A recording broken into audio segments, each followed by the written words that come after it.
तुमने उस कंप्यूटर में ऐसा क्या देख लिया जिससे तुमको इतना लालच हो गया? इतने सिक्योर डेटा का तुमने ट्रांसफर भी कर लिया। देखो, तुम्हारे पास आधी इंफॉर्मेशन है अभी, और कहते हैं ना कि आधी इंफॉर्मेशन हानिकारक होती है। चल मैं तुझे पूरी बात बताता हूं। बैठ बैठ।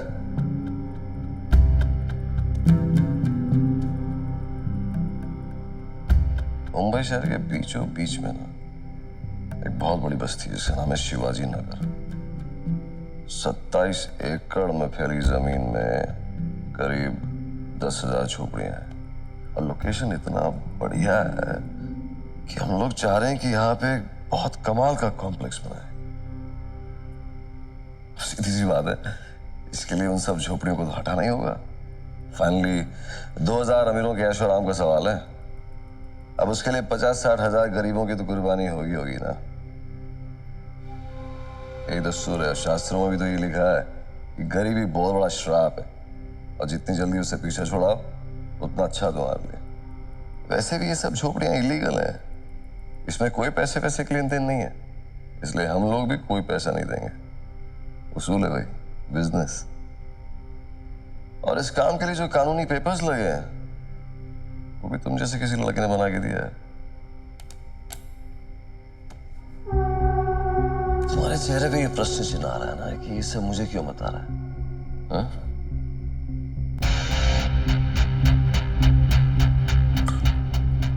सोचो सोचो, तुझे मारने से पहले ना मैं तुझे बता दूंगा। Okay, promise. इधर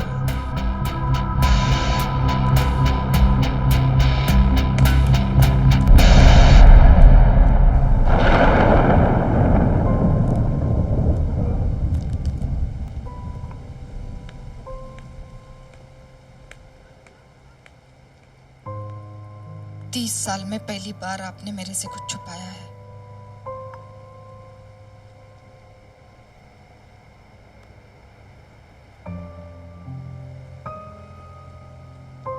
तुम्हें परेशान नहीं करना चाहता था।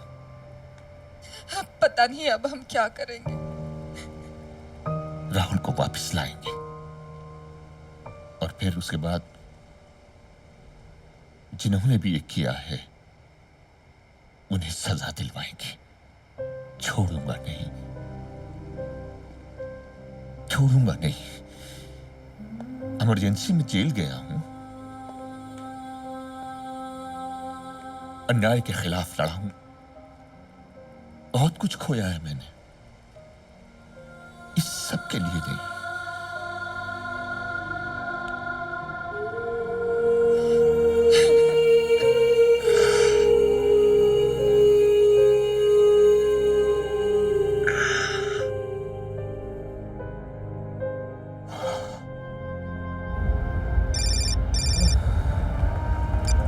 हेलो।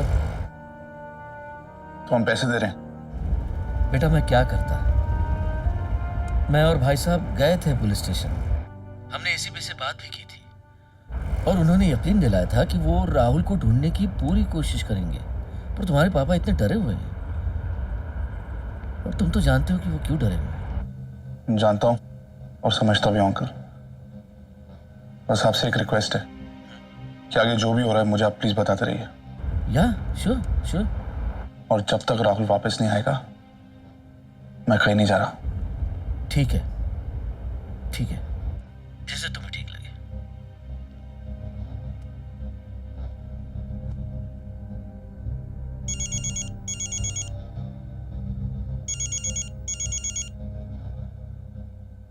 हाँ आरती। कुछ पता चला? नहीं अभी तक तो कुछ नहीं।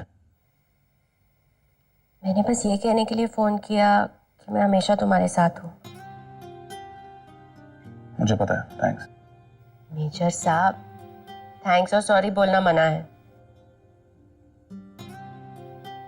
अच्छा बताओ, कोई और है क्या? कोई और? मैं समझा नहीं। कोई और है क्या जिससे तुम अपनी दिल की बातें शेयर करते हो? नहीं, ऐसा कुछ नहीं है। मेजर साहब देखो, मुझे पता है आर्मी मैन बहुत टफ होते हैं, लेकिन टफ आदमी को भी फीलिंग्स होती है ना, और अपने फीलिंग्स शेयर करने से तुम कमजोर नहीं हो जाओगे। सच कह रही हूँ, कभी ट्राई करके देखना। ओके, मैं तो बस ओके बाबा, एक्सप्लेनेशंस देने की कोई जरूरत नहीं है। मैं बस कह रही हूँ कि कभी भी कुछ भी शेयर करना चाहते हो तो तुम मेरे साथ कर सकते हो।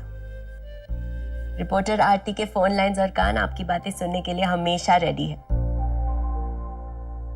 ओके, मैं तुम्हारी बातें याद रखूंगा, और अगर कुछ होगा तो जरूर शेयर करूंगा। Okay, good night. Good night आरती।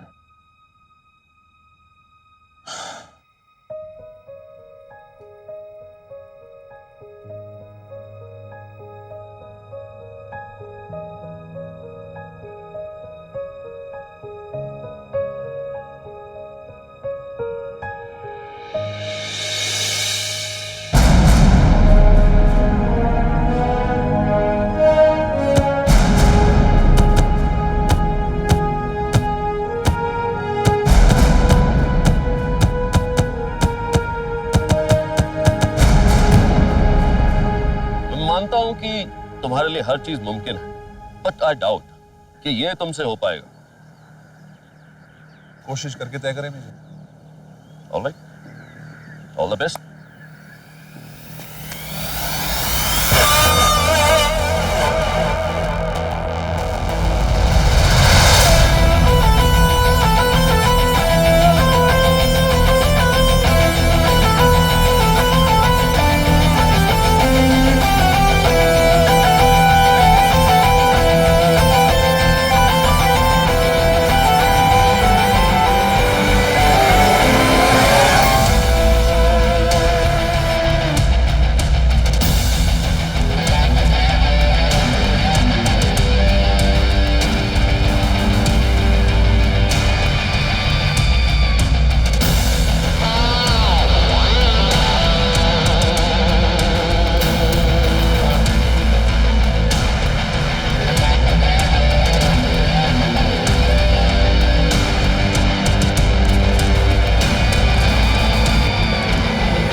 मानना पड़ेगा मेजर, आर्मी में तो मैं भी हूं, लेकिन इतनी हिम्मत कैसे जुटा लेते हो? इतनी हिम्मत? मेजर राठौर, मेरे पापा हमेशा कहते हैं कि कोशिश करने वालों की कभी हार नहीं होती। तो मैं बस यही करता हूँ, कोशिश कभी नहीं छोड़ता।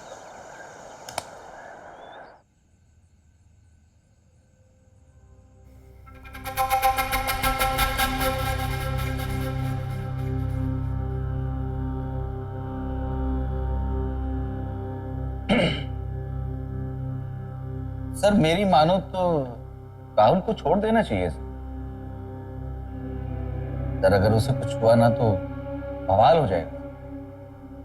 आप बात को समझने की कोशिश तो करें सर। शिवाजी नगर बहुत बड़ा प्रोजेक्ट है सर। 20,000 करोड़ रुपए का नुकसान हो जाएगा सर।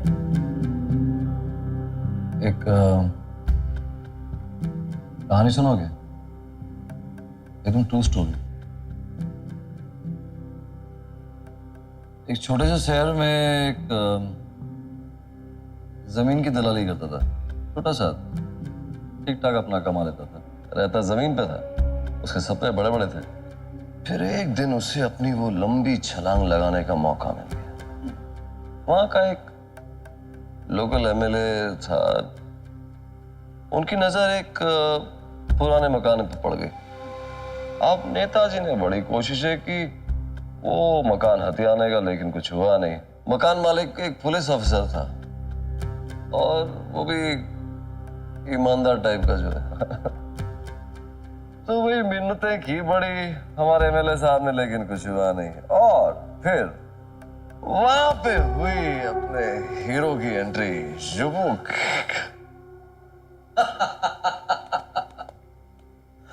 मैंने आते उसके बच्चे को उठवा लिया। चूहे बिल्ली का खेल शुरू। उसने पूरी पुलिस फोर्स लगा दी अपने बच्चे को ढूंढने के लिए। और जवाब में मैंने क्या किया? मैंने उसके बच्चे की छोटी सी उंगली काटी और उसे घर भिजवा दिया। फिर क्या था? रोता आया, गिड़गड़ाता है एसीपी कि माफ कर दो मुझे, मेरे बच्चे को वापस दे दो। 2 दिन में एग्रीमेंट साइन सब हो गया, क्लियर। नेताजी के पास मकान दिया गया। मैं जीत गया, लेकिन मैं खुश नहीं था। मुझे सिर्फ जीतना नहीं था, मुझे राज करना था। और राज डर से फैलता है। इसलिए मैंने उसके बच्चे को मार डाला। आधे दिन में जो मेरे नाम का खौफ हुआ ना पूरे शहर में, एकदम एक लत सी लग गई। बैठे बैठे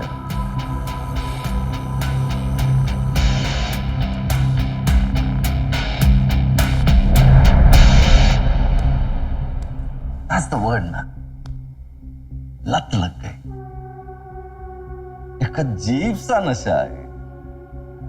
ऐसा महसूस होता है कि जैसे मैं एकदम सर्वशक्तिमान, भगवान। सर वो तो पहले की बात है। मेरा मतलब है कि 20,000 करोड़ रुपए की बात है अब तो सर। क्या लाए थे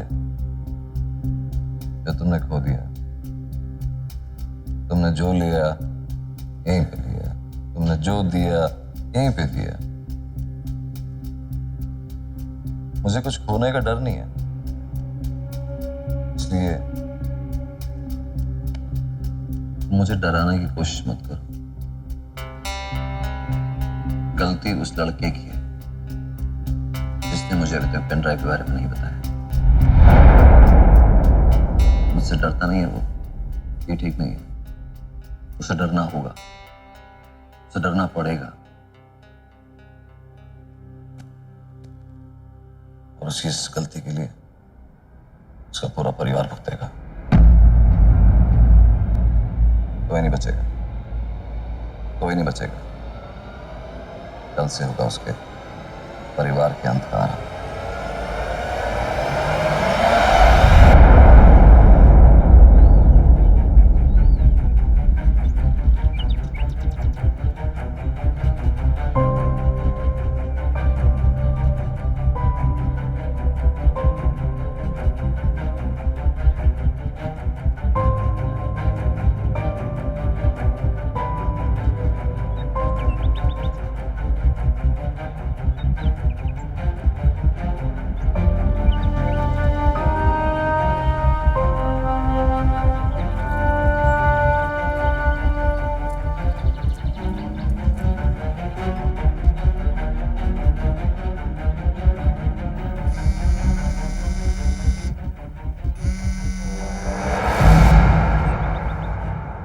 जी, मैं पहुंच जाऊंगा।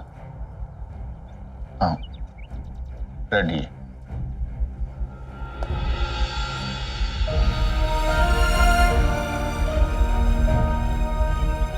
पापा मैं जानता हूँ मेरे पास में इतना वक्त नहीं कि मैं तुमसे बहस कर सकूं। तुम मेरे रास्ते मत आओ। पापा प्लीज मुझे अपने साथ रखिए। अगर उन्होंने पैसे लेने के बाद भी राहुल को नहीं छोड़ा तो तुम इस परिवार की फिक्र करना छोड़ दो।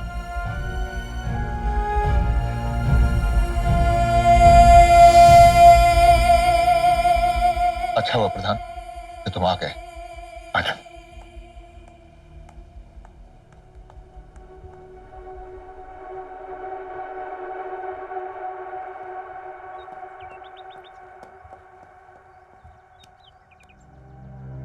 उनकी बात का बुरा मानेगा ना, थप्पड़ खाएगा ऊपर से। फिर तो भलाई इसी में है कि बुरा ना हो। बेटा तो रुक जा। हाँ माँ, मैंने अपने कमांडिंग अफसर को बोल दिया कि मुझे यहाँ बात लगेगा। मैं यही हूँ तेरे पास। बस अब रोना मत, क्योंकि अगर तू रोएगी तो जिन लोगों ने राहुल को पकड़ा है मैं उनकी पिटाई नहीं करूंगा।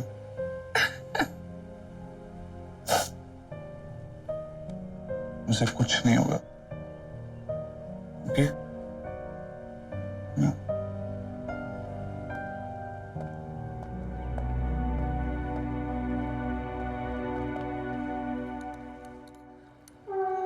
भाई राहुल का बाप अभी अभी पैसे लेके निकला, प्रधान भी साथ में है। उसके घर में माहौल कैसे? सर जी, रात भर ना तो कोई सोया है ना ही रोना बंद हुआ है। मिडिल क्लास फैमिलीज भी ना सब एक जैसी होती है, एकदम डरे हुए लोग। नहीं समझते हैं कि भय में बसते शत्रु। तो मनुष्य का सबसे बड़ा शत्रु भय। इनकी तो वीडियो बनानी चाहिए। शेरगिल परिवार के दुखों की दास्तान। मजा आएगा एकदम। टकाटक। सर जी, वो 50 लाख रुपए का क्या करेंगे? और राहुल के चक्कर में जो हम लोगों ने भागदौड़ी मचाई है, ये पेनल्टी समझो यार। सारा अमरजीत, एक बेटा तो मर गया, दूसरा होकर भी नहीं है, और तीसरा वो होने वाला है।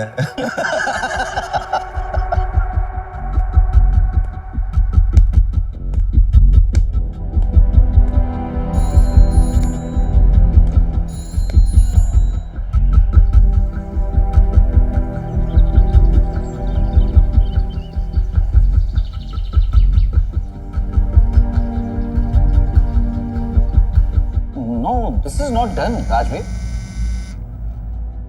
I'll just take it, sir. आरती, मैं तुम्हें थोड़ी देर में फोन करता हूँ। अमरजीत जी को ऐसा नहीं करना चाहिए था राजवीर। हम पे कुछ तो भरोसा करते भाई, कम से कम कंप्लेन लिखवाने। प्लीज उनके बारे में बात। वैसे कहाँ बुलाया है पैसे लेके? ये तो पता नहीं सर, पर मैं पता लगा लूंगा। आप बस अपने ऑफिसर्स को तैयार रखिए।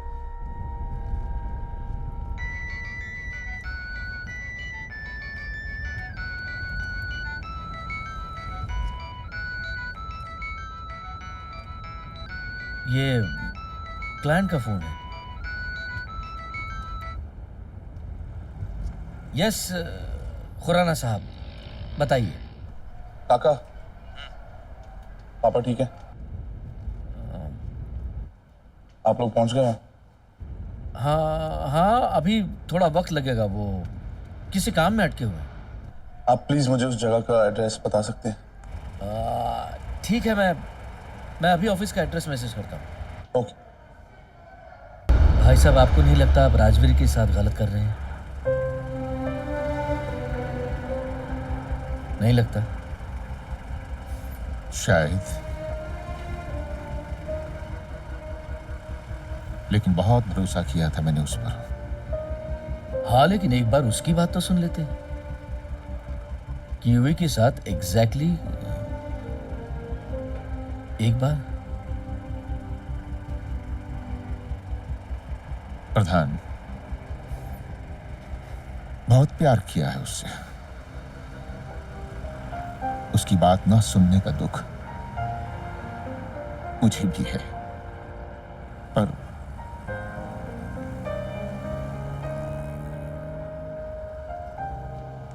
राजवीर, सर, ये इंस्पेक्टर भोसले, मुझे राजवीर।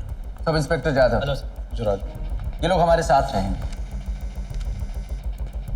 सर लोकेशन का पता लग गया, वी मस्ट मूव।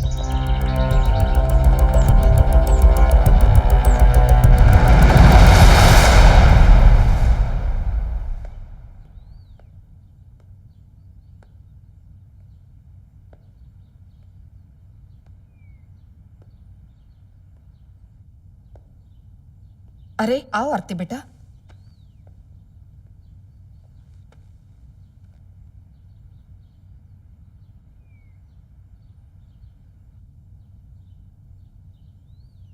आप ठीक तो है ना?